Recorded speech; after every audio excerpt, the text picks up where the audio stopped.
Salut, c'est Trado, content de vous retrouver pour la mise à jour de l'indice parisien. Voilà, il suffisait d'attendre un petit peu, enfin longtemps, pour que la situation se décante d'elle-même. Et c'est les doutes concernant l'avènement de résultats rapides dans le dossier commercial sino-américain qui est à l'origine de la décrue du jour.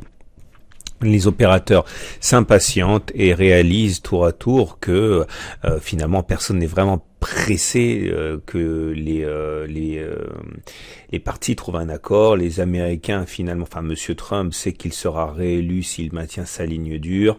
La Chine a une croissance économique qui reste totalement acceptable et ça la force un petit peu à réorienter sa croissance vers la consommation intérieure.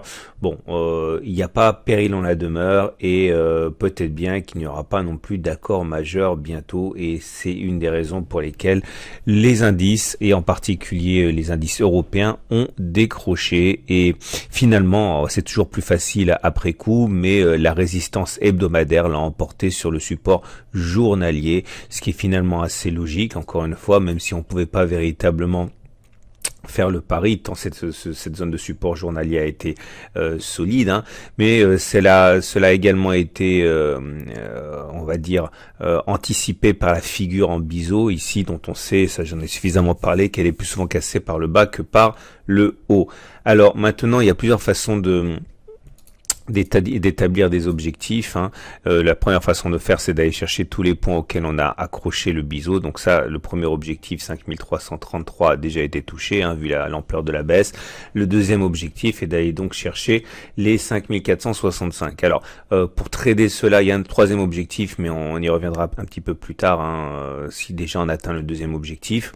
Alors pour trader cela, alors les plus, on a déjà parlé hier et avant-hier, hein, les plus agressifs sont déjà rentrés, probablement, j'en ai parlé hier, hein, sur la bougie de la veille, hein, c'est-à-dire que avec un objectif qui était par exemple les 2,67 ici, enfin 2,67% de gain à 5468 et un stop loss à 5676, on avait un ratio gain-risque qui était important.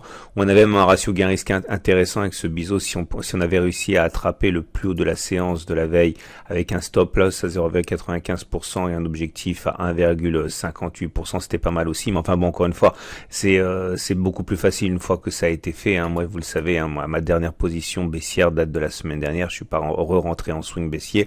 Mais maintenant, ce que je veux dire, c'est que c'est un petit peu trop tard déjà pour ambitionner cet objectif. Alors il y a une troisième façon d'établir un objectif, c'est de prendre le point le plus bas du biseau et le point le plus haut du biseau, de reporter cela en dessous du point de cassure, et ça vous donne un objectif ici qui est peut-être un peu plus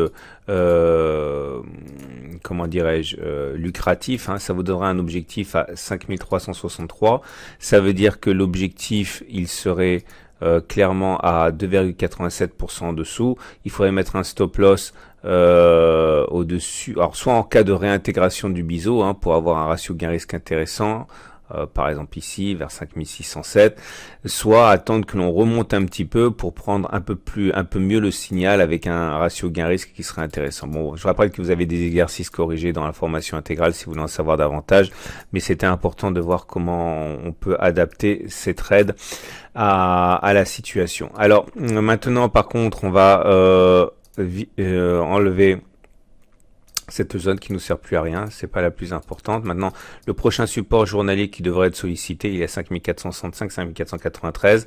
On peut également toucher ça à l'aide des Fibonacci. Alors regardez les Fibonacci, ça, on prend les plus bas de la jambe de baisse, on prend les plus hauts de la jambe de baisse, ça se tire comme ça, et vous le savez, on a tendance à voir les traders rentrer sur des et sortir d'ailleurs, hein, sur des niveaux de Fibonacci.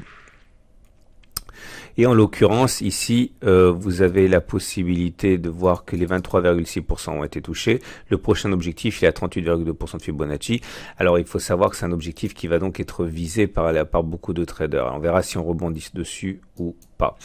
On passe maintenant aux indicateurs purement techniques. Alors comme vous le savez, les indicateurs techniques, mais ça c'est pas nouveau, ça date d'hier, se sont dégradés. Alors en particulier la moyenne mobile à 20 jours, maintenant on est en dessous d'une moyenne mobile à 20 jours qui descend, donc normalement on est en tendance baissière maintenant.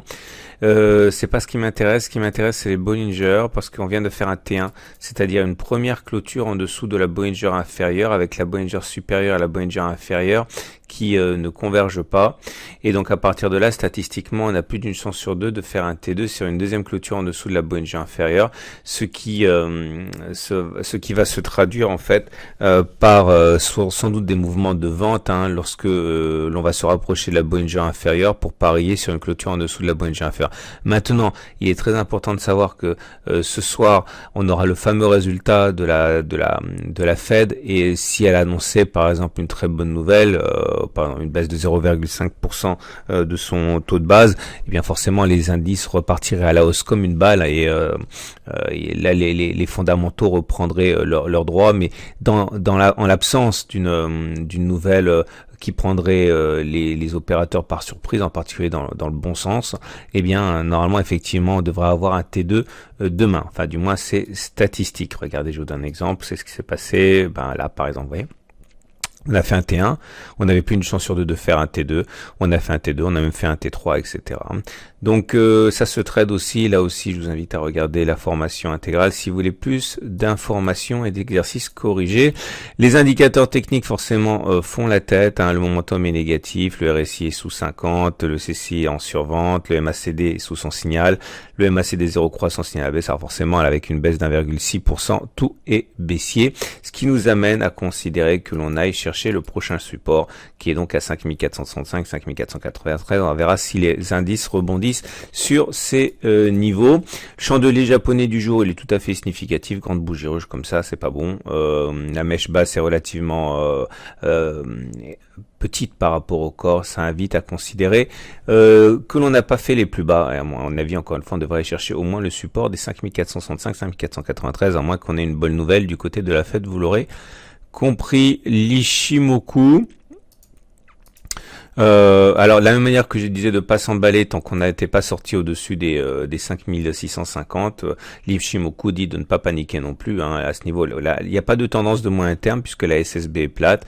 Ce qui se passe avec cette baisse n'est ni surprenant ni grave, vous le savez, on évolue globalement dans un trading range entre 5150 et 5650. Toutes les évolutions à l'intérieur de ce trading range large sont purement anecdotiques et n'influencent en rien le moyen terme. Voilà, je souhaite une excellente journée, je vous renvoie à la fin de la vidéo pour voir d'autres vidéos récentes, et je vous dis à demain pour la mise à jour.